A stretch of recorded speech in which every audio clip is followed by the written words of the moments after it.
पंजाब का अधिग्रहण। सन 1839 में पंजाब में महाराजा रणजीत सिंह की मृत्यु के पश्चात राजनीतिक अस्थिरता का माहौल व्याप्त ही गया। तत्पश्चात मात्र 1 वर्ष के बाद उनके उत्तराधिकारी पुत्र खरदा सिंह की भी मृत्यु हो गई।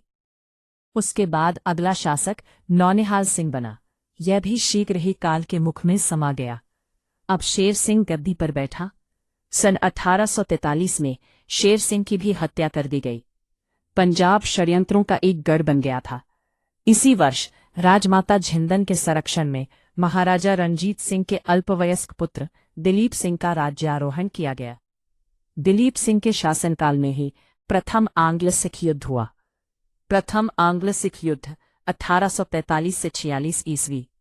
प्रथम आंग्ल सिख युद्ध राजमाता झिंदन की राजनीतिक महत्वाकांक्षाओं का परिणाम था। अंग्रेजी सेनानायक मेजर ब्रॉडफुट की नीतियों ने सिख सेनापति लाल सिंह तथा तेजा सिंह को अंग्रेजों के विरुद्ध संघर्ष करने के लिए उकसाया। परिणाम स्वरूप खालसा सरकार ने अंग्रेजों के विरुद्ध आक्रमण की घोषणा कर दी। इस प्रकार प्रथम आंग्ल सिख युद्ध आरंभ हो गया।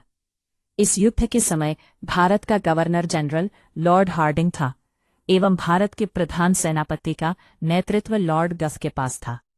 इस युद्ध में 4 लड़ाइयां फिरोजा शाह, मुदकी, बद्धोवाल और अलीबाल में लड़ी गई, जिनमें कोई भी निर्णय नहीं हो सका। 5वीं एवं अंतिम लड़ाई सबराओं में हुई, जो निर्णायक सिद्ध हुई। इस लड़ाई में अंग्रेजी सेना ने सिखों को पराजित कर दिया तथा लाहौर पर अधिकार कर लिया। 20 फरवरी 1846। इस युद्ध के पश्चात 9 मार्च 1864 ईस्वी को अंग्रेजों और सिखों के मध्य लाहौर की संधि एवं हुई। इस संधि के प्रमुख परिणाम निम्नवत रहे। अंग्रेजों ने सतलुज नदी के दक्षिणी ओर के सभी प्रदेशों को सिखों से छीन लिया। अंग्रेजों ने सिखों से हर्जाने के रूप में 1.5 करोड़ रुपया लिया, जिनमें से 50 लाख रुपए सिखों ने अपने कोष से दिए तथा शेष रकम के बदले पंजाब के कुछ प्रांत और कश्मीर पंजाब के कुछ अंग्रेजों को सौंप दिए। अंग्रेजों ने 50 लाख रुपए लेकर गुलाब सिंह को कश्मीर बेच दिया। हेनरी लॉरेंस को रोमहौर लाहौर में ब्रिटिश रेजिडेंट नियुक्त कर दिया गया। सिख सैनिकों की संख्या सीमित कर दी गई। अब केवल 12,000 घोड़सवार और 20,000 पैदल सैनिक रखे जा। कश्मीर का गुलाब सिंह को बेच जाना राणा सिखों को पसंद नहीं आया। फलतः लाल सिंह के नेतृत्व में सिखों ने विद्रोह कर दिया। अंग्रेजों ने सिखों को पराजित कर दिया तथा 16 दिसंबर 1846 को दिलीप सिंह से भैरोगास की संधि की। इस संधि के परिणाम: 1. दिलीप सिंह की वयस्क तक ब्रिटिश सेना का लाहौर में प्रवास सुनिश्चित कर दिया गया। लाहौर का प्रशासन 8 सिख सरदारों की एक परिषद को सौंपकर महारानी हिंदन को 48,000 रुपए की पेंशन पर शेखपुरा भेज दिया गया। द्वितीय आंग्ल सिख युद्ध 1848 से 1839 भारतीय इतिहास का एक दिन निर्णायक युद्ध था, जिसके परिणाम स्वरूप सिख साम्राज्य का अंत हुआ और पंजाब का ब्रिटिश भारत में पूर्ण विलय हो गया। यहाँ इस युद्ध के प्रमुख कारणों, घटनाओं और परिणामों का विवरण दिया गया है। युद्ध के मुख्य कारण: प्रथम आंग्ल सिख युद्ध के बाद सिखों को काफी अपमानजनक संधियां, लाहौर और भैरोवाल की संधि करनी पड़ी थी। असंतोष के मुख्य बिंदु थे: मूलराज का विद्रोह। मुल्तान के गवर्नर मूलराज ने ब्रिटिश हस्तक्षेप के खिलाफ विद्रोह कर दिया और 2 अंग्रेज अधिकारियों की हत्या कर दी। यह युद्ध का तत्काल कारण बना। सिख सेना में असंतोष।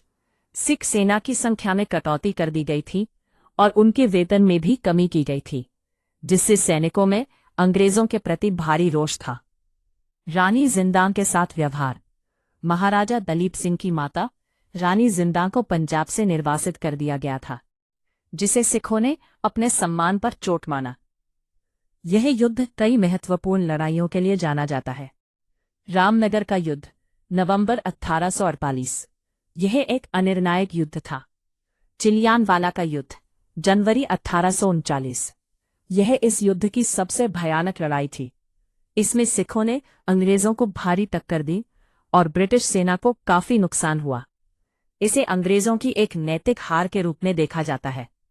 गुजरात का युद्ध, फरवरी 1839। इसे तोपों का युद्ध, बैटल ऑफ गन्स भी कहा जाता है। इसमें लॉर्ड गफ के नेतृत्व में ब्रिटिश सेना ने सिख सेना को निर्णायक रूप से पराजित किया। यह युद्ध का अंतिम और सबसे महत्वपूर्ण संघर्ष था। युद्ध के परिणाम। पंजाब का विलय।